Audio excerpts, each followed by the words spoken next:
What's up, guys? Crypto User here with your daily news and analysis in the crypto markets. Now, today I have a quick update in the SEC versus Ripple lawsuit because obviously got to keep you guys the information as I get it. But this happened over the weekend. This is something else. So now the SEC, they were due on Friday to come up with their basically rebuttal to their reconsideration of the protection of those Hinman emails.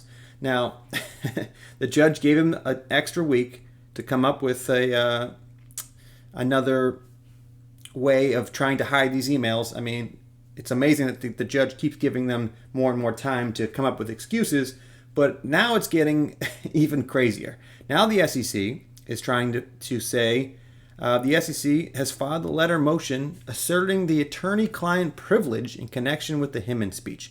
So now they're saying, so first it's Hinman's personal opinion, right? Then since the judge asked the SEC to hand over the documents, then they come over and say, actually, it's all protected because it was actually, even though it was his personal opinion, it reflected some of the guidance that we were trying to give out as the SEC, but not really. So then when they got shut down on that, then they come back and say, actually, it's actually attorney-client privilege because Hinman is a lawyer and everybody within the SEC are lawyers. So they're all, each of them are their own clients, and it's attorney-client. Like, what? No, that's not the way attorney-client privilege works. Attorney-client privilege works when, you hire someone to be your attorney and you guys speak, and that can't be disclosed to anybody outside that room or outside that meeting. You can't just have conversations with other lawyers within the SEC and then try to claim attorney-client privilege because you're all lawyers. Hinman was not, when people were giving him, opinion on the drafts of that speech, he wasn't paying those people to give opinions. He wasn't paying those people as his attorney. I mean, how could the SEC possibly try to go after this argument? I mean, it just goes to show how desperate they are to try to hide these documents. So once again, it's been a year, almost a year and a month that they've been appealing basically to hide these Hinman emails and drafts. So you think there's something bad in these emails or what? Like at this point, we're like, dude, show us the damn emails because we know what you got in there. XRP was 100% mentioned in these drafts. There's no doubt in my mind. The fact that the SEC is arguing things that they know they could not possibly win in this case just tells me that they're so desperate. And there's no way at this point, the judge knows that the SEC is going to keep appealing and appealing. So the judges, I think both judges, especially Judge Torres here, she's getting ready for it. She knows they're going to try to appeal to the Second Circuit Court of Appeals. But what they did was they gave the SEC basically, how are they going to try to appeal to the Second Circuit when they've used everything? They've tried to use DPP. They've tried to use attorney-client privilege. They've used everything in the book. How could they possibly get an appeal to the Second Circuit? What would their argument be? They have no argument. They have nothing left. They've been literally delaying this disclosure of these documents for over a year and a half, or a year and a month now. There's no possible other argument they could pull out their ass. So they're done. They're dead in the water. And the fact that the judge recently, in my recent video, I showed you guys that recently the judge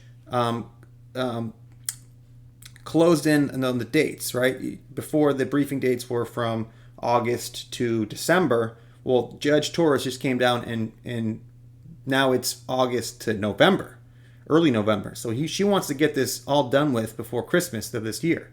So the fact that she shortened the briefing period, that tells me that there's not enough time for them to hide these documents. These documents will be, at some point in time, in the next couple months, have to be released to Ripple and the public. So you better believe when those documents are asked to be released, a settlement will come in.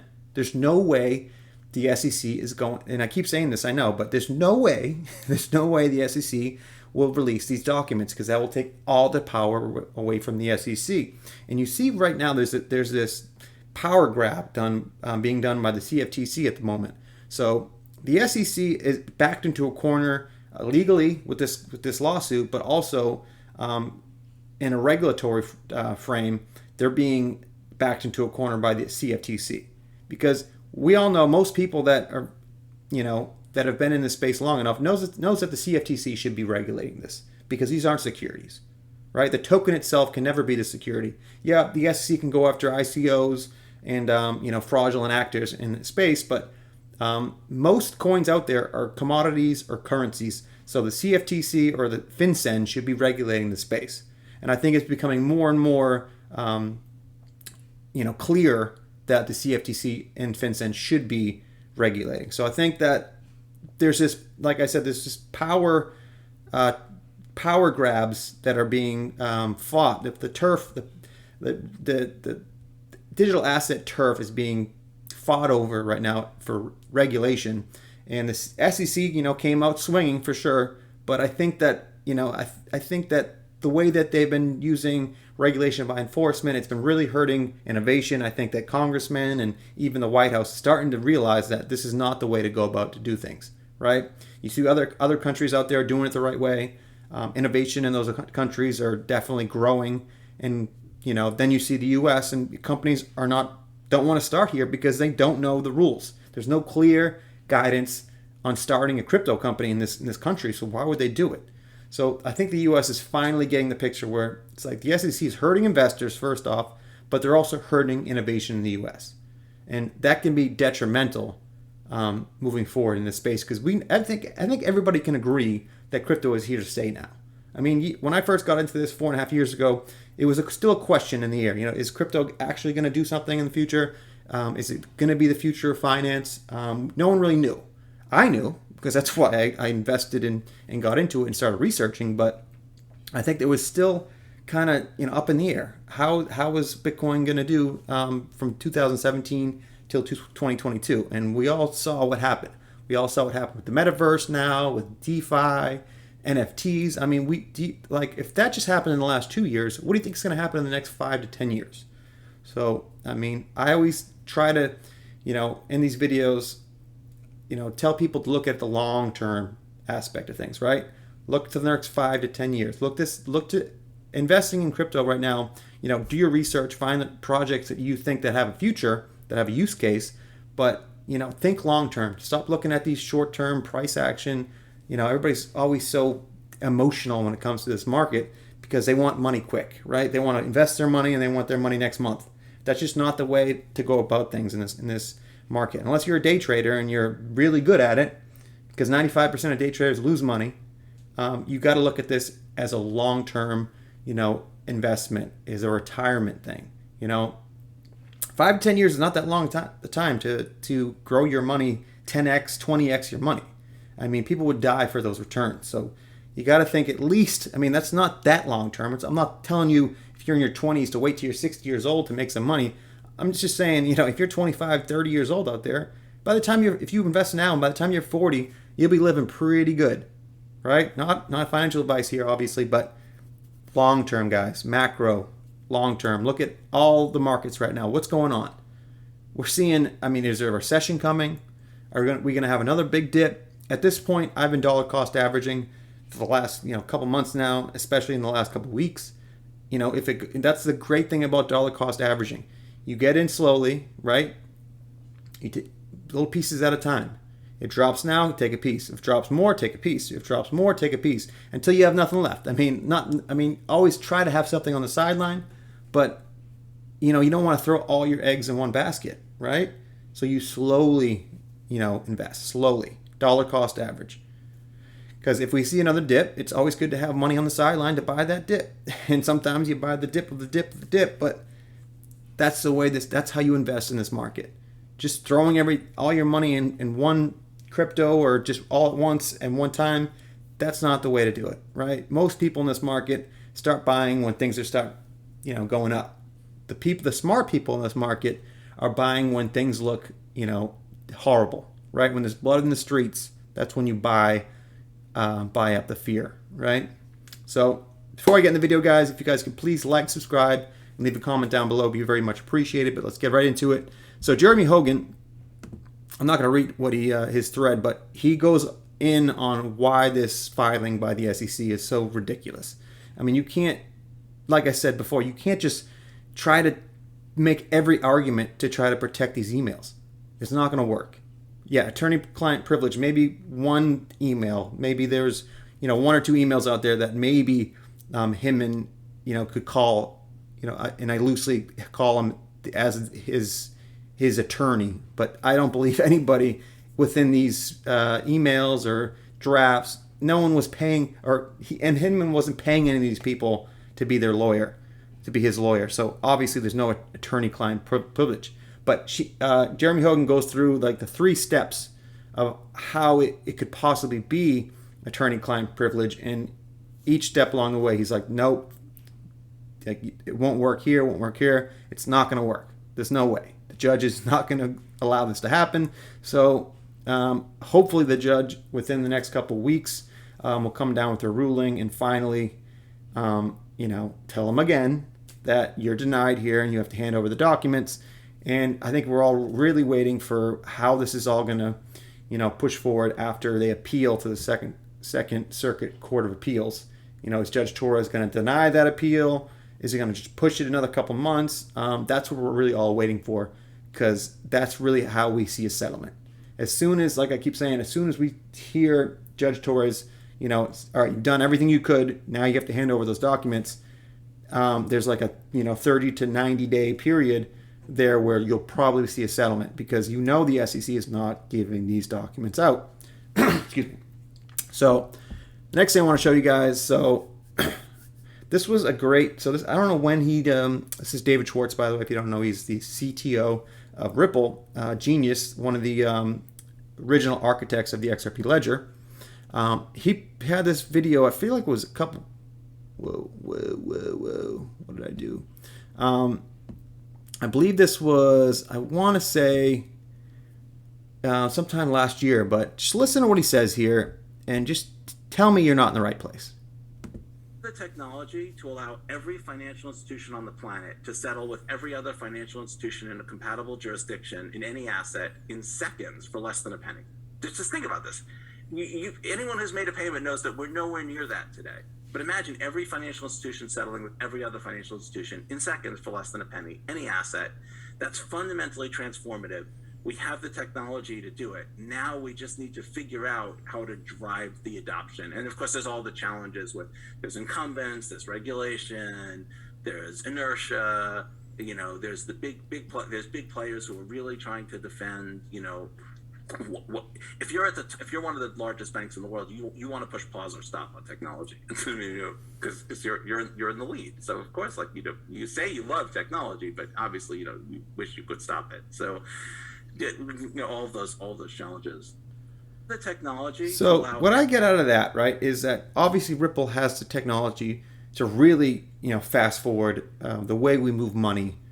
I mean, no pun intended there, but the way we move money cross borders in this world. Right? Think about how money moves right now. It's slow. It's like everything's 3 to 5 days. So if you're moving large amounts of money, it's so slow. It's if anything, it's by the end of the day or 2 to 3 days. Right? Think about that money all of a sudden moving in 3 to 5 seconds for no fees. That means seamless money just moving at the speed of information. That changes the game. That changes the world of finance as we know it. The same $10 million can be moved, 10,000 times during the day. I mean, if you just think about that for a second, right? When people can get paid by the hour and that money goes directly into your account as you're working, instead of waiting for a weekly paycheck or a business waiting for that. I ran a restaurant for over 10 years. When we'd work Friday night, right? We wouldn't get Friday, Saturday, Sunday. We wouldn't get that money for the whole weekend until the Monday when the bank's open. So we'd be sitting basically, if we didn't make any money throughout the week, because obviously your big days in a restaurant are the weekends. So you have to wait those 3 days until you get that money for the 3 days on Monday, because banks aren't open on the weekends. That makes no sense, right? When you're always waiting for money, if anybody's ran a business, you're always waiting for the banks to clear or the checks to clear, or you're just waiting. I feel like you're always waiting for money, right? As as employees, you're always waiting for your paycheck. When money can be moved at the speed of information, you can get money instantly, right? You're not waiting for money anymore. That speeds up the economy. That helps everything. But obviously the banks are as much as this will help them in the end, they're looking for, they might lose some money for a couple quarters. The problem with this country and this world at times is that people look, think about everything that corporations do. They can't afford to lose money for, a couple months, a quarter, 2 quarters. It's all, it's all money. We need the profits now. They can't afford to lose some money for a couple, months and then start making money. They need their shareholders want that money right now, but they can't look to the future. That's their problem. Obviously, it's going to benefit them after those 60 months to a year when all the payment rails and everything works the way it should be. But in the short term, yeah, they're going to lose some money. They're going to lose money on those fees. You've got to better believe it. When the way money works right now, these financial institutions are making tons of money off of fees, right? When money is moved, it goes through like 3 different banks or institutions, and they all slap a fee on it. So they don't want to lose out on those fees, but they have to see more to the future. They're going to make more money when money can be moved so seamlessly at the speed of information. They will make more money. It will help the economy way more than it is now. Obviously, the economy is in the tank right now. I'm telling you, this is going to change the world, and I think these financial institutions are finally getting in line because you just see the way they're acting. I mean, around the world, obviously not in the U.S. because this lawsuit is going on, but around the world, people are starting to use Ripple's technology and ODL, utilizing XRP as that bridge currency, and they're seeing the results. Now, the next thing I want to show you guys, Brad Garlinghouse was down in I think it was Barbados, or he was somewhere down in the Bahamas, Crypto Bahamas Conference, April 28th. He was talking about CBDCs and Ripple, he says a huge quote in here, Ripple has partnered with several central banks around the world. Some we've announced and some we haven't yet announced. Just listen to this quick. It's just a minute long, and we'll talk about it. At this is Ripple's really trying to solve that cross-border payments problem. Central bank digital currencies are domestic by nature. They're issued by a central bank or potentially issued by a central bank. So they're not really solving cross-border problems. They're solving domestic solutions more often than not. So look, I think that what we're seeing happen with stablecoins, we're seeing happening with central bank issued digital assets, I think is exciting. I'm not exactly clear how it's all going to play out. You're seeing countries experiment and test. Ripple has partnered with several central banks around the world. Some we've announced, some we haven't yet announced, that they're issuing and testing using the XRP ledger to issue their digital assets on the XRP ledger as a token. So we're excited to be working with them. And look, at our core, Ripple's really good at working with enterprise customers. A government is just a big enterprise customer. We don't have to sell to. That's an interesting notion. I mean, in some ways, it's just a really big enterprise customer, and we're pretty good at that now because we've had a lot of experience with it and worked with some of the largest banks in the world, as well as a lot of the smaller payment companies that have grown very quickly using our technology. It's helped them grow more quickly. And at this.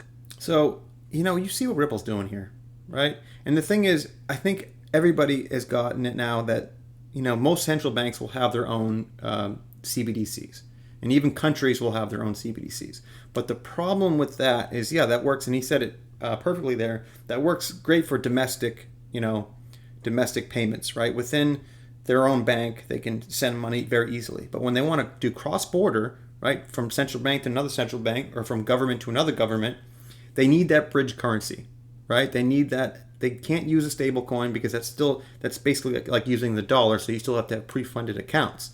But if you have a huge XRP as a liquid digital asset that moves from 3 to 5 seconds, that bridge currency, that changes the game, right? Then if every CBDC out there can be exchanged for other CBDCs and other government CBDCs, that's where the game has changed. And I think that's where Ripple has positioned themselves in the last 8.5 years, when they've been basically working with all these central banks, working with all these governments out there.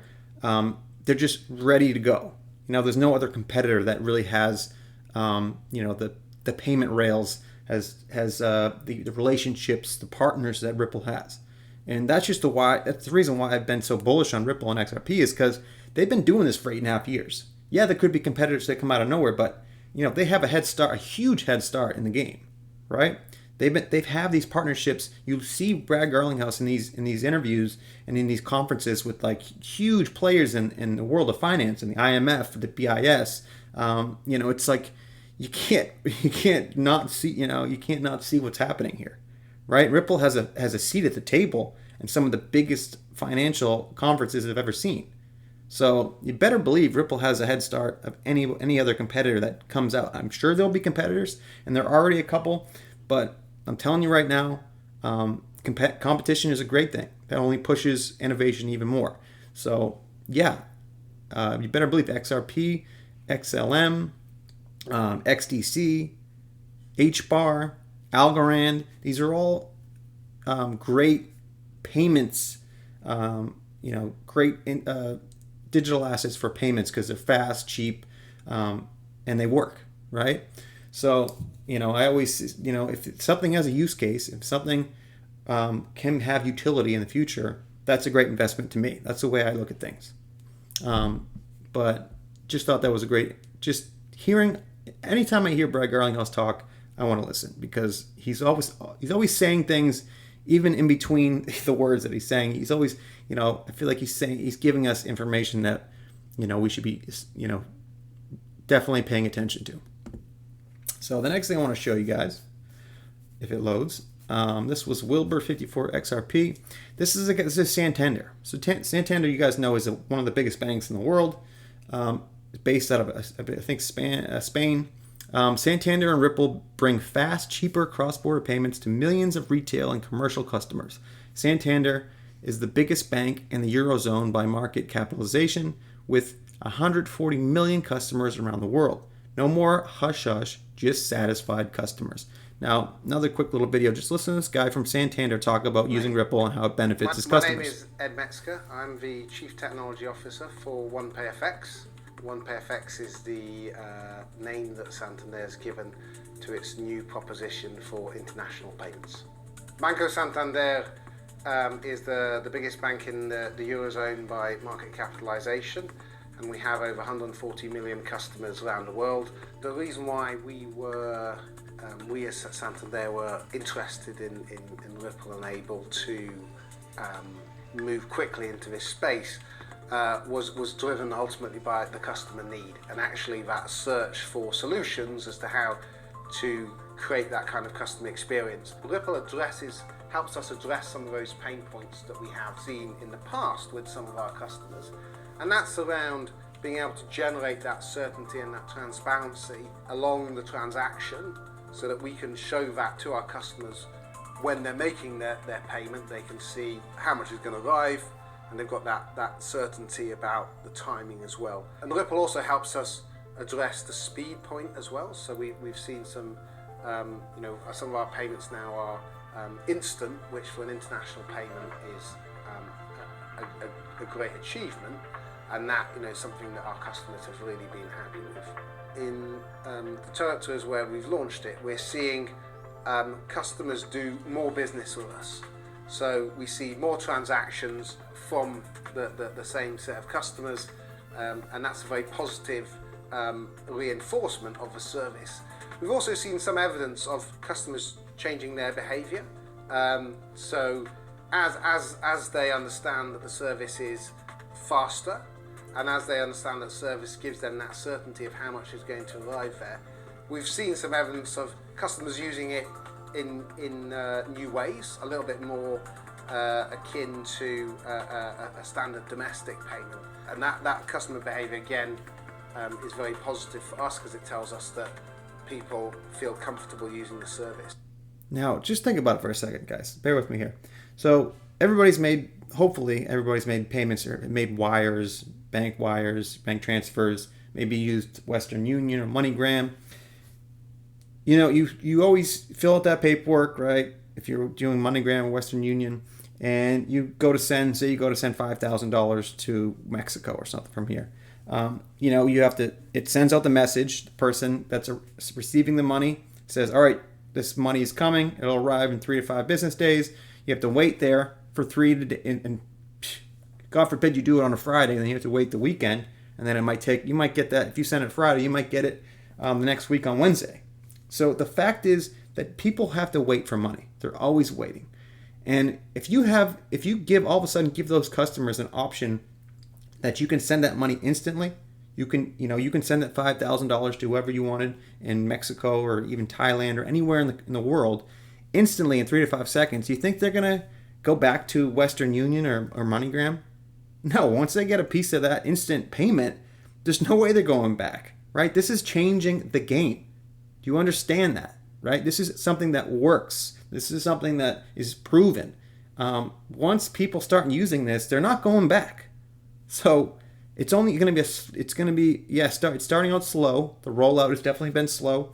But once these customers, and Santander, like I said, is one of the biggest, or is the biggest bank in the Eurozone, once they start using this way of making payments, they're not going back. And once other banks see what they're doing and see how much money they're saving and seeing the customers fleeing to this product, they're going to start using this too. It's only a matter of time, guys. That's why I'm so bullish on XRP and Ripple. So, last couple things I want to talk about here. So Ripple just changed their website, which, maybe people are like, oh, they're just updating their website. But the thing what they did that was, so bullish to me is they basically changed their whole outlook on their business. Now everything is based around crypto. Before it was kind of like crypto and fiat services. Now everything is based around crypto. And that is moving forward on the path that Ripple's always talked about. Get your clients used to your software, and then once they're used to everything in RippleNet and doing with fiat, then you give them the crypto, right? Then you feed them the crypto because then it's just plug and play, right? So digital asset investors said here, never forget for years the paid for proof of work liars tried to scare us out of XRP. Ripple, the company, is great, right? They said Ripple doesn't need XRP, they said. The banks will never use XRP, they said. A bunch of liars for hire, and they never thought we'd put it all together. And that's so true. We've, for 4.5, 5 years, I've been involved with XRP and Ripple, and they've always tried to scare me out of my investment, telling me Ripple's never going to work. They're never going to use, these banks are never going to use XRP. You guys are, living a pipe dream. Sorry to say, but now 300, 400 plus banks and institutions working with Ripple. We're seeing banks actually use ODL. Brad Garlinghouse the other day mentioned that year over year, the usage of ODL utilizing XRP as a bridge currency has 8x'd in the last year. And that's only going to grow more and more. Like I just said in that last video, once customers and businesses and banks start using this product, they're only going to want to use it more. It's only going to spread more and more from there. So they changed the website, and I'm not going to read this whole thread by Anderson L, but it's like, this is what you see when you first get there: business impact powered by crypto. And they talk about, ODL using XRP, but they talk about the liquidity hub, which is basically a central bank for crypto. I mean, that's what Ripple is basically going to be. They're going to be a central bank for holding crypto and trading crypto, and that's game changing. That's the future. So, I keep saying how bullish I am on Ripple. I mean, just do your research. Like, don't take my word for it. Go do your own research. Go look at the website and tell me what they're trying to do, and tell me they're not growing. And they just keep growing. They just opened another headquarters in Dublin, Ireland. They're growing worldwide. And even with this lawsuit with the SEC, they're still, doing huge things all around the world. I mean, guys, like I said, don't take my word for it. Go do your own research. So what did I have here? So real XRP boy. I guess this is, so Hester Peirce is one of the commissioners at the SEC. I'm not going to show you the video, but I'm just going to tell you. So she's been basically one of the good ones in the SEC, right? But she really hasn't spoken out too much against what's been happening in the SEC in the last couple of years. So we love her and we hate her at the same time. She's called Crypto Mom for a reason. You can tell that she cares about this space and she cares about innovation. But I feel like she's, that one woman within this huge SEC that just is so out of whack, right? And she's mentioning here that, we need clear rules, right? We can't just be talking to these companies in backdoor conversations and then, it's all, a mystery of what is being talked about. Every case is case to case basis, and there's no clear rules, so companies don't know what they're doing. They come in and talk to the SEC, but we don't know what we should be talking about or what we should be doing to play within the rules or within the laws, because there aren't any rules or regulations, standards in place. So it's like she's like basically saying, let's get this clear and concise rules so that these innovators within the U.S. can actually abide by these rules and do it the right way. And then you won't have scams and fraudulent actors out there, and you won't have so much uncertainty out there, and innovators won't move to other countries when they're starting their businesses.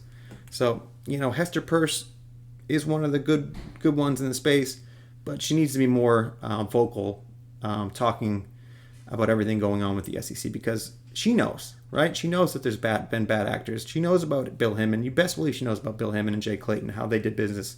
I know she's trying to protect herself and protect her job, but we need a whistleblower here, and I think she'd be the ultimate one, because I think her heart is in the right place, but she's being silenced basically, by the SEC.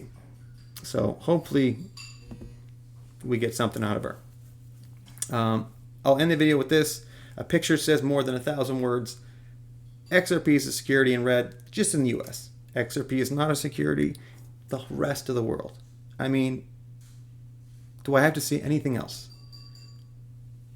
Is the US right? Or actually, it's not even the US. It's just one regulator within the US says XRP is a security, and then the rest of the world, other regulators in the US say it's a currency or a commodity. So one regulator in the US says it's security. The rest of the world and the rest of the regulators within the US say it's not a security.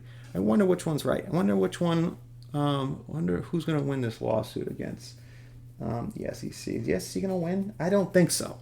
Do you think a judge is going to be the only one in the world to say XRP is security? I don't think so. So best believe XRP is not a security. It's never been a security. You can maybe argue in the early days that it was sold as a security, but the token itself is never a security. Bottom line. Remember that, guys. But I will end the video there. Please remember to like, subscribe, and leave a comment down below. But remember, I am not a financial advisor. Please do not take anything I write or say as financial advice. This is for entertainment purposes only. And thanks, guys. And we'll see you on the next one.